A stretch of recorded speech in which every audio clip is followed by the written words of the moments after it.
Doménica Lama y les voy a hablar sobre los procesos de nacionalismo en América Latina. Voy a comenzar dando unas definiciones como la de que es de Estado y Nación. Estado, que es una organización del territorio, es las leyes, el gobierno, y Nación está un poco más vinculado con la parte cultural. Anderson nos da una definición que es una comunidad política imaginada como inherente, limitada y soberana.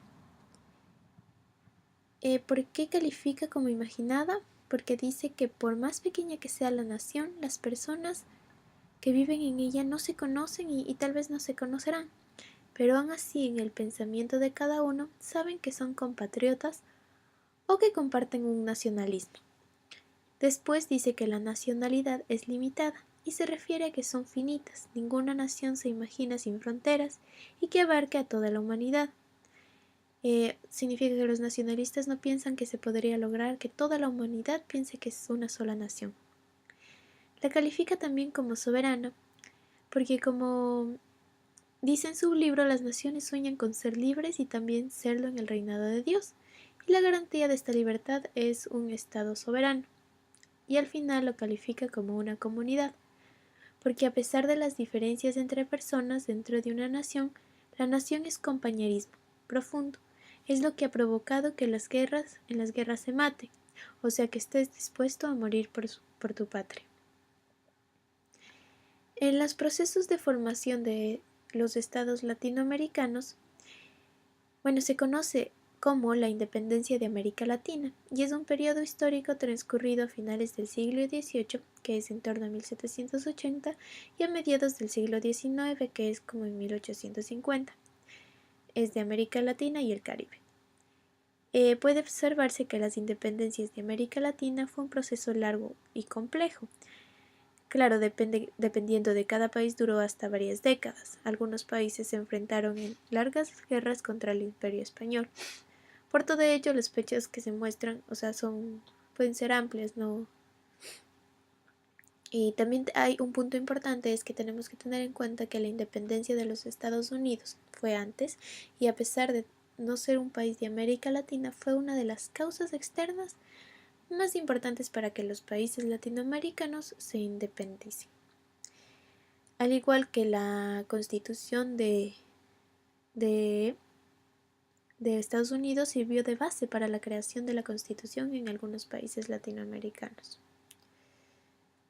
Las independencias también se dan por la descomposición de un régimen colonial español, comenzando por la crisis política y social en la península, la invasión napoleónica, el desacuerdo de los criollos con las nuevas leyes, el mantenimiento de las diferencias estamentales.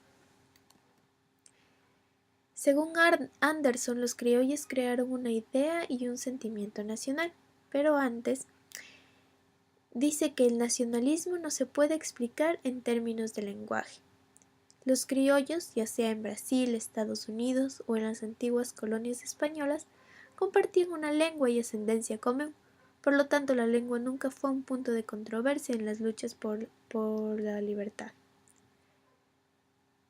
Y crearon, como decía antes, una idea de un sentimiento nacional, por lo que existen factores para la decisión de independizarse. Como primero podemos decir que es el desacuerdo con las nuevas leyes dictadas por Carlos III.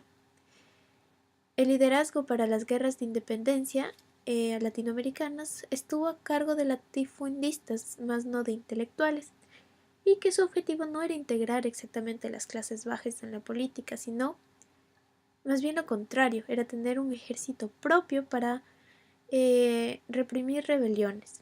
En efecto, una de las cuestiones que más irritaban a los propietarios de esclavos latifundistas criollos era que les llevaron a apoyar la independencia fue el carácter más humano que tenían con los esclavos las nuevas leyes ilustradas de Carlos III.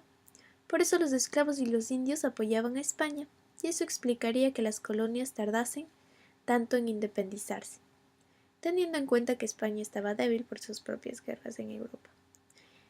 El segundo factor es la influencia de las ideas liberales ilustradas, que insistían en el derecho de individuos y comunidades a ser autónomos.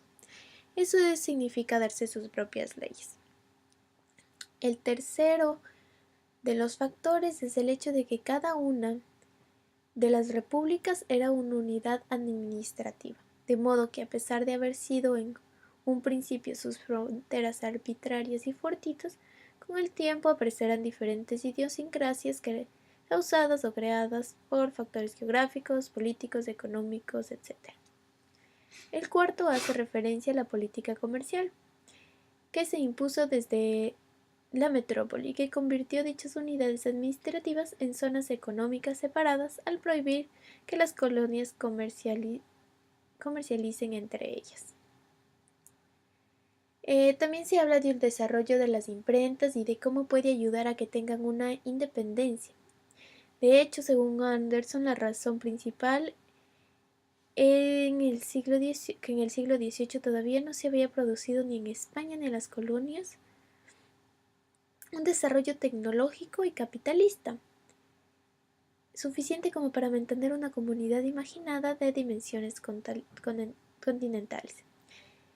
Nos dice que sí funcionó en Norteamérica porque era un territorio más pequeño, ya que sus 13 naciones eran más pequeñas que Venezuela.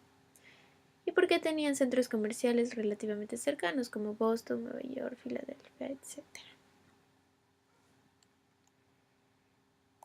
Tenemos otra opinión como, según Chust, existen particularidades que hicieron posible la invención de naciones en Latinoamérica.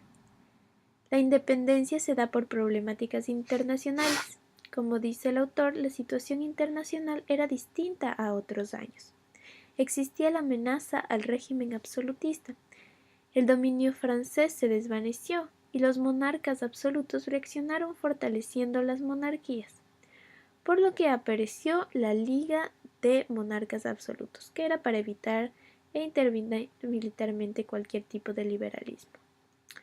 Hubo la aparición de nuevos movimientos revolucionarios liberales y también un regreso de un sistema constitucional que lo llevaban el doceañista dentro de la monarquía española. Estos movimientos revolucionarios querían cambios en la Constitución que dieran más participación política popular, acceso a beneficios sociales y económicos. Sin embargo, existían disputas o enfrentamientos entre estos sectores del liberalismo y se dieron cuenta el régimen monarca.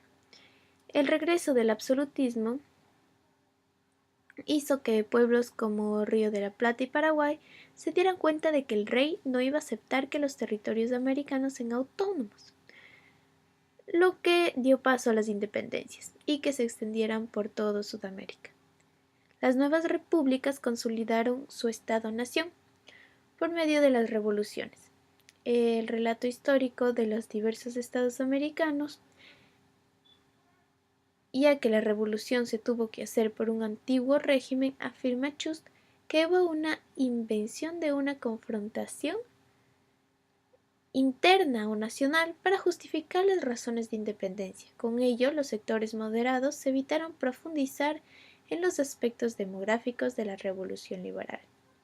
Sin embargo, el enemigo siempre fue exterior, y la cuestión nacional de las independencias opacó la cuestión social de las revoluciones liberales, que sí ponían las independencias. Con eso podemos ver que se contradicen Anderson y Chust, ya que Anderson dice que uno de los factores fue que los internamente estaban peleados, que los indígenas y esclavos estaban en contra de la